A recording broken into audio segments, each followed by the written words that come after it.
Bonjour à tous, c'est le Killer qui vous parle pour un nouvel épisode de Alt Attack, notre série de vidéos consacrée à la création de modèles alternatifs. Et qu'est-ce que c'est qu'un modèle alternatif? Eh bien, c'est très simple.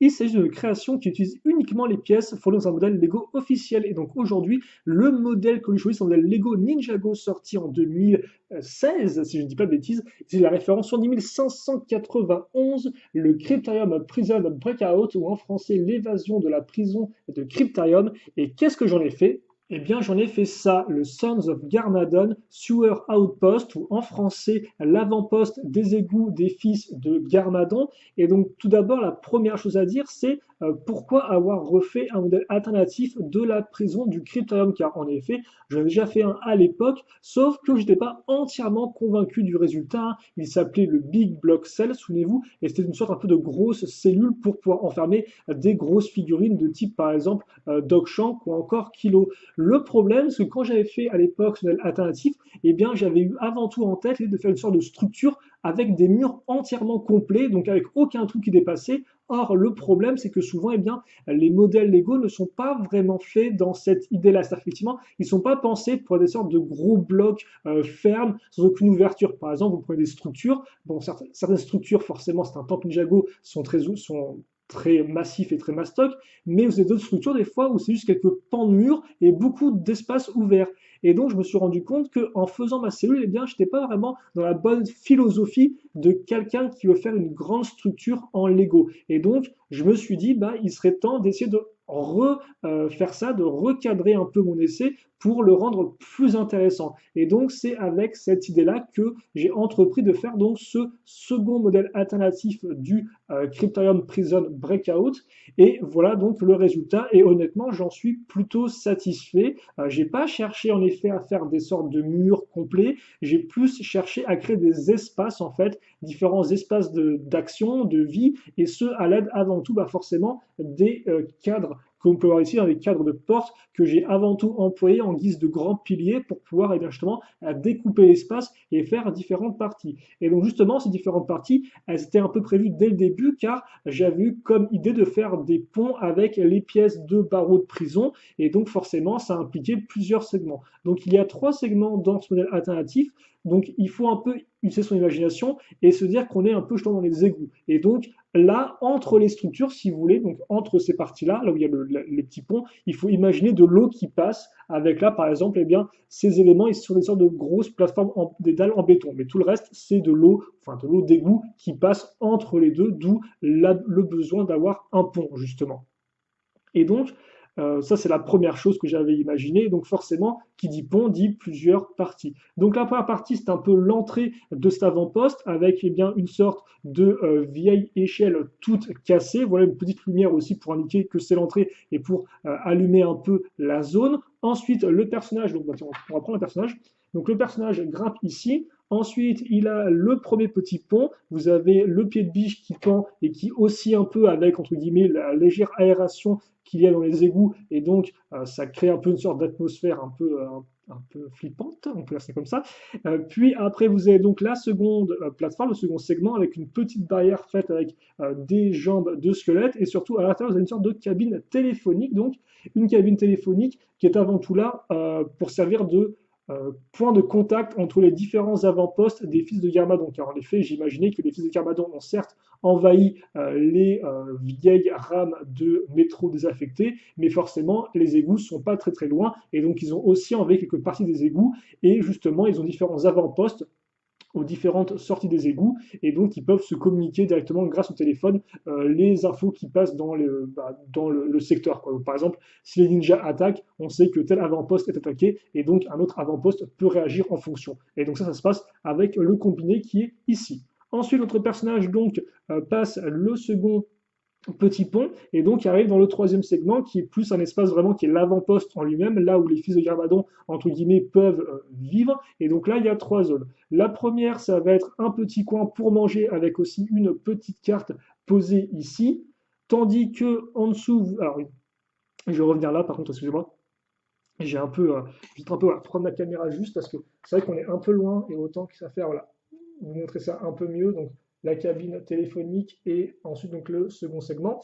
Donc le second segment où là vous avez la petite carte ainsi qu'une baguette, vous avez un autre combiné de téléphone au cas où celui-ci ne marcherait pas. Donc vraiment ils sont tous sur le contact, hein, ils sont vraiment très liés. Voilà. Ça, c'est du réseau. Et vous avez aussi une sorte de planche façon bateau pirate, justement, pour eh bien, pousser les intrus non voulus dans les eaux des égouts. Donc, c'est un peu le concept derrière ça. En dessous, vous avez des toilettes. Alors, ça, pour dire à quoi servent des toilettes près des égouts, eh bien, peut-être que les fils de Garmadon sont plus civilisés que vous ne le pensez. En tout cas, voilà, j'ai repris un peu les toilettes du modèle de base. J'ai aussi une petite lumière qui est à faire. Bon, c'est un peu bizarre parce que la lumière éclaire pile poil les toilettes, mais bon, ça permet là encore de rajouter un peu des détails à cette structure avec du papier toilette tout carré. Et puis ici, vous avez quand même une petite zone d'évacuation au cas où les plans des fils de Garmadon tomberaient à l'eau. Et donc justement, ils peuvent prendre une sorte de petit hors-bord et s'échapper donc de cet avant-poste si ça craint un peu trop et que les ninjas se font un peu trop violents envers eux. Voilà. Donc ensuite, on a le troisième étage qui est aussi un peu le plus important. C'est un poste entre guillemets de garde. Donc d'un côté, vous avez une petite table avec tasse et écran plat et un levier. Le levier sert avant tout eh bien, à baisser le pont, donc il faut bouger ça, et donc le pont peut ainsi se baisser et prévenir eh bien,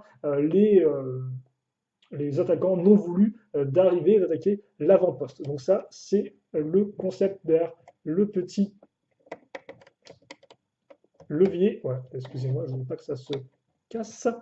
Et puis à côté, eh bien, vous avez une sorte de coffre-fort, et donc ça, c'est une sorte eh bien, d'artefact qu'ont volé les fils de Garmadon, et donc que cet avant-poste est censé protéger. Et en termes de décoration, j'ai un peu repris les arches qu'on retrouve dans la plupart des modèles Ninjago, donc j'en ai fait une au-dessus, et j'ai renforcé la forme, plutôt j'ai amené à nouveau la forme en dessous, avec aussi les petites pièces à rainures qui donc permettent d'amener un peu de décoration à l'ensemble. Vous avez aussi donc des shurikens ici. Alors c'est soit une lampe, soit des shurikens qui peuvent être pris, je sais pas encore, j'ai pas trop trouvé, c'est pas très important. Et voilà donc pour ce petit tour d'horizon de l'avant-poste donc des fils de Garmadon. Mais un avant-poste sans personne pour le défendre, eh bien, ça ne sert pas à grand-chose. Donc je me suis dit, eh bien, autant mettre quelques fils de Garmadon là-dedans, histoire d'habiter un peu ce lieu qui était désert jusqu'à présent, pour que vous puissiez voir comment il rend quand il est eh bien, habité. Et donc, en niveau de l'histoire, eh bien, peut-être pas grand-chose à dire de plus que ce que j'ai déjà annoncé par le passé. Voilà, on peut supposer qu'on a un réseau d'avant-postes dans les profondeurs de Ninjago City, contrôlé par les fils de Garmadon, afin justement eh bien, de contrôler au mieux la zone, le tout relié avec un système donc de télécommunication. Et hormis ça, eh bien, on peut supposer que l'espèce de mâle avec le gros cadenas qu'ils sont en train de protéger, ils l'ont volé peut-être eh bien, au musée de Ninjago City et que les ninjas eh bien, vont devoir refaire un tour dans les profondeurs de la ville pour aller le récupérer. On peut aussi supposer qu'il s'agit eh bien, peut-être d'un groupe de fils de Garmadon qui ne s'est pas fait emprisonner par la police lors de la défaite, spoiler alerte, de Garmadon et de Harumi, mais qu'ils ont justement préféré eh bien, retourner dans les profondeurs de la ville, là où on pourrait les trouver, et donc pour continuer à commettre eh bien, leurs agissements néfastes. Et donc ce sera un peu une sorte de mission après coup pour les ninjas, une fois revenus à Ninjago City, qui eh bien, devront définitivement éliminer la menace et récupérer eh bien, les artefacts qu'ont volés les fils de Garmadon.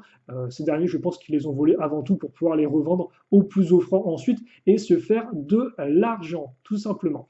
Et c'est vrai que pour tous ceux qui n'auraient pas des fils de Garmadon, vous pouvez aussi un peu réimaginer tout ça à la sauce prison du Cryptarium. Vous pouvez en effet aussi imaginer que cette espèce de structure, eh bien, elle se trouve dans les étages inférieurs de la prison du Cryptarium, des étages qui ont été oubliés par les gardiens et autres pensionnaires, mais que justement, eh bien, certains prisonniers ont trouvé accès à ces étages inférieurs interdits et qu'ils y ont élu domicile et donc qu'ils ont fondé leur propre base. Et ainsi, vous pouvez donc reprendre eh bien, les figurines que vous avez dans le set de base, car c'est vrai que là, tel quel, je triche un peu. J'ai certes repris tout ce qui est pièces du modèle de base pour faire ma structure, mais tout ce qui est figurines, ça, je l'ai amené d'autres modèles. Donc, si vous voulez vraiment rester uniquement sur le set de base, eh bien, vous pouvez aussi imaginer que la structure eh bien, fait partie de la prison du Cryptarium. Mais c'est vrai que moi, j'ai plus imaginé ça en tant qu'avant-poste des fils de Garmadon, avec en plus des couleurs qui leur allaient bien, je trouvais. Donc voilà. Mais ça, ce n'est que moi, et après tout, Lego, eh bien, c'est avant tout l'imagination. Donc je vous laisse eh bien, faire de même